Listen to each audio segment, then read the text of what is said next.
नमस्ते। आज हम पढ़ेंगे कक्षा 10 की हिंदी क्षितिज भाग 2 पाठ 1 सूरदास जी के पद। सूरदास जी के पद पढ़ने से पहले हम सूरदास जी के विषय में थोड़ा सा जानकारी ले लेंगे। सूरदास जी भक्ति काल के कृष्ण भक्त कवियों में प्रथम स्थान रखते थे। उनकी जन्मस्थली के बारे में विद्वानों में एक मत नहीं रहा।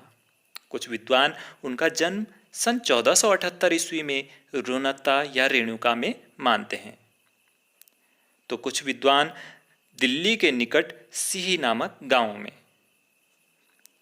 वे जन्म से अंधे थे अथवा बाद में हुए, इसमें भी संदेह है। परंतु सूरदास जी द्वारा कृष्ण की बाल लीलाओं का जो वर्णन चित्रण उन्होंने किया है, उसके आधार पर उन्हें जन्म से अंधा कहना उचित नहीं ठहरता। वे भक्त कवि एवं संगीतज्ञ थे। बाल्यावस्था में ही उनका नाम दूर दूर तक प्रसिद्ध हो गया। कुछ समय बाद सूरदास जी संसार से विरक्त होकर मथुरा एवं आगरा के बीच यमुना के किनारे गव घाट पर चले गए। यहीं से उनकी जो भेंट हुई वल्लभाचार्य जी से हुई। वे वल्लभाचार्य जी के शिष्य बनकर अष्टछाप के कवियों में सम्मिलित हो गए। ऐसी मान्यता है कि वल्लभाचार्य जी के आदेश से ही सूरदास जी ने कृष्ण लीलाओं के पदों की रचना की। वे श्रीनाथ जी के मंदिर में प्रतिदिन भक्ति भाव से भजन कीर्तन किया करते थे। बाल मनोविज्ञान का उच्च विद्वान सूरदास जी जैसा किसी साहित्य में नहीं हुआ। सन 1583 में पारसौली में उनका निधन हो गया। अब इनकी प्रमुख रचनाएं कौन कौन सी हैं वो हम देखते हैं। वैसे तो हिंदी साहित्य में सूरदास जी की कई रचनाओं का उल्लेख मिलता है, परंतु उनकी प्रमाणिक रचनाएं केवल 3 हैं: सूरसागर, सुरसारावली एवं साहित्य लहरी। सूरदास जी की कीर्ति का मुख्य आधार उनका सूरसागर है, जहां से यह 4 पद लिए गए हैं। तो अब हम इनके चारों पदों को पढ़ेंगे। उधौ तुम हऊ अति बड़ी भागी, अपरस रहत स्नेह तगा तई, नाहिन मन अनुरागी, पुर इनि पात रहत जल भीतर, तारस देह न दागी, ज्यों जल माह तेल की गागरी, बूंद न ताकऊ लागी, प्रीति नदी में पाँव न बोरियऊँ, दृष्टि न रूप परागी, सूरदास अबला हम भोरी, गुर चाटी ज्यों पागी। बच्चों, पद को पढ़ने से पहले मैं आप लोगों को बताना चाहूँगा कि कृष्ण भगवान जब वृंदावन मथुरा जा रहे थे तो गोपियों से एक वादा किया था कि जैसे ही मेरा कार्य समाप्त होता है मैं आप लोगों को वापस मिलने के लिए आऊँगा। लेकिन कृष्ण भगवान स्वयं वापस नहाकर उद्धव के द्वारा गोपियों को एक संदेश भिजवा देते हैं। उद्धव द्वारा संदेश सुनाने पर फिर गोपियाँ उद्धव से कहती हैं कि उद्धव तुम हौ अति बड़ भागी, अपरस रहत स्नेह तगाते, नाहिन मन अनुरागी। कि हे उद्धव, तुम अति भाग्यशाली हो, तुम अति भाग्यशाली हो जो तुम प्रेम के बंधन से नहीं बंधे। तुम्हारे मन में किसी के लिए कोई अनुराग नहीं है, तुम्हारे मन में किसी के प्रति प्रेम जागृत नहीं होता। पूरी निपात रहत जल भीतर, तारस देह न दागी। कि जैसे कमल की पत्तियां जल के समीप रहते हुए भी उससे ऊपर ही रहती हैं और जल की एक बूंद भी उन पर नहीं ठहरती। अगली पंक्ति में कहते हैं, ज्यों जल माह तेल की गागरी, बूंद न ताको लागी। तथा जिस प्रकार जल में रहकर भी तेल की गागर जल की एक बूंद को भी ग्रहण नहीं करती, उसी प्रकार तुम क्या श्री कृष्ण के रूप, सौंदर्य, आकर्षण तथा समीपता का कोई प्रभाव नहीं पड़ा। हे उद्धव, ना तो प्रीति नदी में पाँव न बोरियो, दृष्टि न रूप परागी। न तो तुम क्या है प्रीति रूपी नदी, यानी कि प्रेम की नदी में तुमने अपना पैर तक भी डुबोया है, और न ही किसी के लिए तुम्हारी क्या है, दृष्टि में अनुराग उत्पन्न हुआ है। सूरदास अबला हम भोरी गुर चाटी ज्यों पागी, कि हे सूरदास जी कहते हैं उद्धव के माध्यम से कि गोपियां उद्धव से कहती हैं कि हे उद्धव, हमारी दशा तो तुमसे पूर्णतः विपरीत है। हम तो सीधी सादी ग्रामीण अबलाएं हैं और हम श्री कृष्ण के रूप, सौंदर्य व प्रेम में इस तरह खो गई हैं जैसे गुड़ में लिप्त चींटियां। इसलिए तुम्हारी भांति ज्ञानी बनकर कृष्ण प्रेम से विरक्त रहना हमारे लिए क्या है, संभव नहीं हो पा रहा है। दूसरा पद इस प्रकार है, मन की मन ही मांझ रही, कहिए जाई कौन पै ऊधो, नाही परत कहीं। अवधि आधार आस आवन की, तन मन बिथा सही। अब इन जोग संदेश नि सुनि सुनि, बिरह नि बिरह दही। चाहती हुती गुहारी जितहि तय, उन तय धार बही। सूरदास अब धीर दरहि क्यों, मर जादा न लही। इस पद में क्या हुआ, श्री कृष्ण जी के मित्र उद्धव जी ने जब कृष्ण का संदेश सुना कि वे नहीं आ सकते, तब गोपियों का हृदय मचल उठता है और अधीर होकर, निराश होकर उद्धव से कहती हैं, मन की मन ही मांझ रही, कहिए जाई कौन पै ऊधो, नाही परत गई। हे उद्धव, श्री कृष्ण से मिलने की जो हमारे मन में इच्छाएं थी वो हमारे मन में ही रह गई। हमें उम्मीद थी कि जल्द ही श्री कृष्ण के दर्शन हो जाएंगे।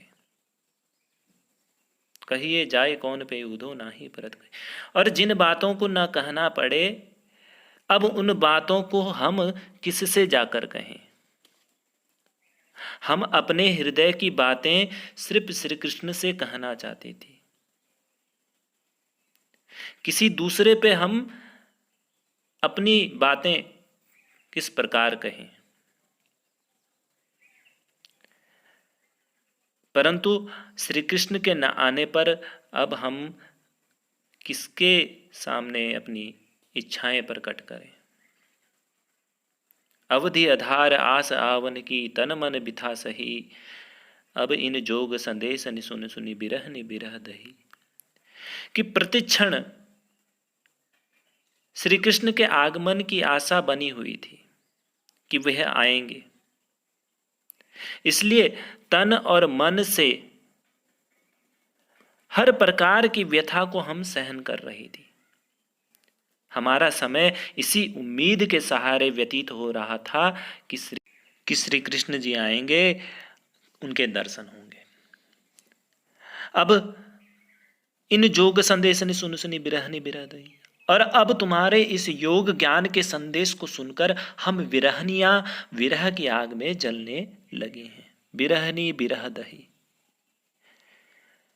हम तुम्हारे इस योग ज्ञान की प्रबल धारा से चाहती होती गुहार जितहि तय, उन तय धार भई। तुम्हारी योग ज्ञान की प्रबल धारा से बचने के लिए रक्षा की पुकार करना चाहती है। जिधर से यह प्रचंड अग्नि की धारा बह रही है, हम श्री कृष्ण के विरह में बेचैन होकर उनसे मिलने के लिए व्याकुल हैं। और वे हैं कि योग ज्ञान को संदेश भेजकर हमें विराग्नि में जला रहे हैं। सूरदास अब धीर धरहि क्यों, मर जादा न रही। तो सूरदास जी कहते हैं कि गोपियां कहती हैं कि अब हम धैर्य क्यों धारण करें, अब धीर धरहि क्यों, कि हम अब धैर्य क्यों धारण करें जब श्री कृष्ण ने ही अपनी मर्यादा का पालन नहीं किया। अब हमारे लिए किसी भी प्रकार से धैर्य धारण करना अथवा मर्यादा में रहना असंभव है। बच्चों, इस प्रकार इस पद में क्या कहा गया है? इस पद में कहा गया है कि प्रेम का जो प्रसार है बस प्रेम के आदान प्रदान से ही संभव है, और इसकी मर्यादा भी है। प्रेम के बदले योग का संदेश देकर श्री कृष्ण ने मर्यादा को तोड़ा है। तो इसके बदले उन्हें भी क्या हुआ, जली कटी सुननी पड़ी, गोपियों के द्वारा जली कटी सुननी पड़ी। और प्रेम के बदले योग का पाठ पढ़ाने वाले उद्धव जी को भी व्यंग्य और अपमान झेलना पड़ा, अतः किसी के प्रेम का अनादर करना अनुचित है। तो चलिए तीसरा पद पढ़ते हैं। हमारई हारी हारिल की लकड़ी, मन क्रम वचन नंद नंदन उर, यह दृढ़ करि पकड़ी, जागत सोवत स्वप्न दिवस निशि, कानह कानह जकरी, सुनत जोग लागत है ऐसो, ज्यों करवी ककरी, सूतौ व्याधि हमको ले आए, देखी सुनी न करी, यह तो सूर तिनहि लय सौंपो, जिनके मन चकरी। इन पंक्तियों में उद्धव के माध्यम से श्री कृष्ण का निर्गुण उपासना का संदेश सुनकर गोपियां अत्यधिक दुखी हैं। गोपियों ने उद्धव की योग साधना को कड़वी ककड़ी की भांति और अपने कृष्ण प्रेम को दृढ़ एवं सच्चा बताते हुए सगुण उपासना के प्रति अपनी अटूट आस्था एवं विश्वास व्यक्त करते हुए कहती हैं कि हमारी हरि हारिल की लकड़ी। हे उद्धव, हमारे लिए प्रभु श्री कृष्ण हारिल पक्षी की लकड़ी के समान है। जिस प्रकार हारिल पक्षी अपने पैरों में सदैव लकड़ी पकड़े रहता है तथा उसी को आधार मानकर विशाल आकाश में उड़ता है, ठीक उसी प्रकार मन क्रम वचन नंद नंदन और यह दृढ़ करे पकड़ी, ठीक उसी प्रकार हम गोपियों ने मन क्रम और वचन से नंद बाबा के बेटे को मजबूती से अपने हृदय में पकड़ रखा है। जागत सोवत स्वप्न दिवस निशि, कानह कानह जकरी, और हम जागते सोते स्वप्न में दिन रात बस कान्हा कान्हा ही जपती रहती हैं, रटती रहती हैं। ऐसे में हे उद्धव, सुनत जोग लागत है ऐसो, ज्यों करवी ककरी। ऐसे में हे उद्धव, तुम्हारी योग की बातें सुनकर ऐसा लगता है जैसे कड़वी ककड़ी खा ली हो। अर्थात तुम्हारा क्या है, योग ज्ञान कड़वी ककड़ी की तरह ग्रहण करने योग्य नहीं है। सूतो व्याधि हमको ले आए, देख सुनी न करी। तुम तो हमारे लिए ऐसा रोग लेकर आए हो जिन्हें न कभी देखा न सुना और न ही कभी उसका भोग किया है। यह तो सूर तिनहि लय सौंपो, जिनके मन चकरी। सूरदास जी कहते हैं कि गोपियां उद्धव से कहती हैं कि हे उद्धव, तुम अपना यह योग साधना के ज्ञान का रोग उन्हें देना जिनके मन चक्री की तरह घूमता रहता है। अगला पद है, हरि हैं राजनीति पड़ी आए, समुझी बात कहत मधुकर के, समाचार सब पाए। एक अति चतुर हेतु पहिले ही अब गुरु ग्रंथ पढ़ाए, बड़ी बुद्धि जानी जो उनकी जोग संदेश पठाए। उद्धव भले लोग आगे के परहित डोलत धाए, अब अपने मन फेर पाहिए, चलत जूहते चुराए। ते क्यों अनीति करें आपुन, जे और अनीति छुड़ाए। राजधर्म तो यह सूर जो प्रजा न जाहि सताए। इस पंक्तियों में क्या कहते हैं सूरदास जी, गोपियां श्री कृष्ण को राजनीति का पंडित बताती हैं कि उन्होंने अब क्या है, राजनीति सीख ली है। इस प्रकार एक गोपी अपनी सखी से कहती है कि हरि हैं राजनीति पड़ी आए, समुझी बात कहत मधुकर के, समाचार सब पाए। हे सखी, हमारे प्रभु श्री कृष्ण ने अब राजनीति शास्त्र पढ़ ली है और उसमें उन्होंने पूर्ण ज्ञान प्राप्त कर लिया है, जिससे कि वह राजनीतिज्ञ बन गए हैं। इसलिए वे प्रेम संबंधी बातों में भी क्या कर रहे हैं, छल कपट का सहारा ले रहे हैं।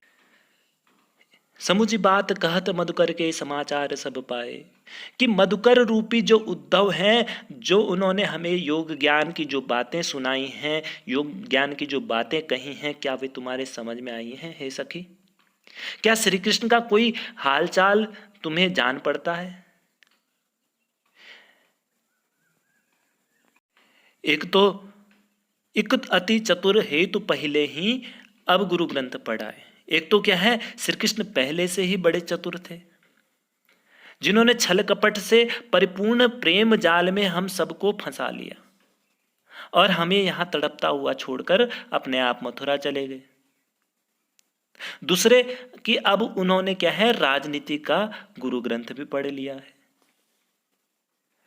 एक अति चतुर हेतु पहले ही अब गुरु ग्रंथ पढ़ाए। अब उन्होंने क्या है, राजनीति का गुरु ग्रंथ भी पढ़ लिया है। बड़ी बुद्धि जानी जो उनकी जोग संदेश पठाए। उन्होंने अपनी और अधिक बुद्धि का परिचय देते हुए हम गोपियों के पास योग ज्ञान का संदेश भेजा है।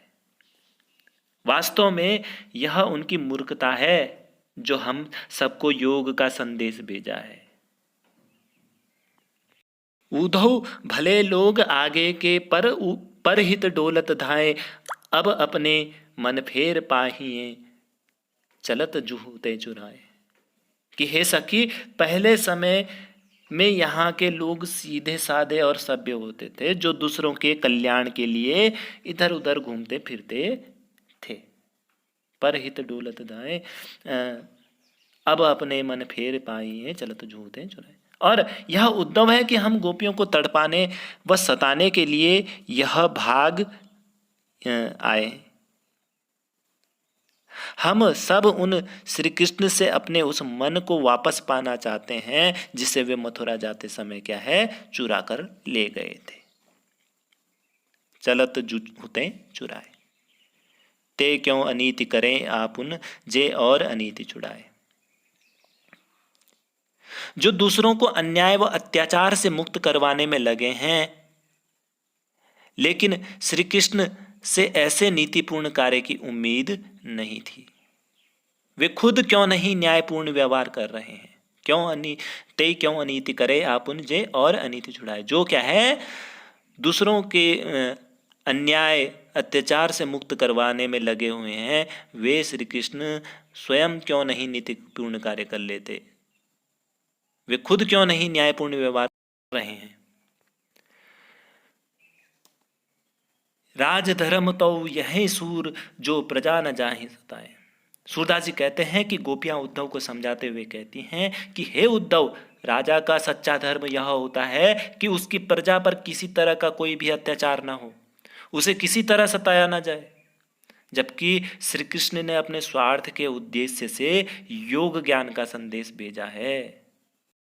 इन पंक्तियों में गोपियां कहती हैं कि राजा का सच्चा धर्म होता है कि अपनी प्रजा की उचित देखभाल करना, प्रजा का सुख एवं प्रसन्नता प्रदान करना। प्रजा को क्या है, सुख और प्रसन्नता हमेशा प्रदान करना। लेकिन श्री कृष्ण ने अपने धर्म से विमुख होकर अपना स्वार्थ सिद्ध करना व गोपियों को दुख देना चाहते हैं।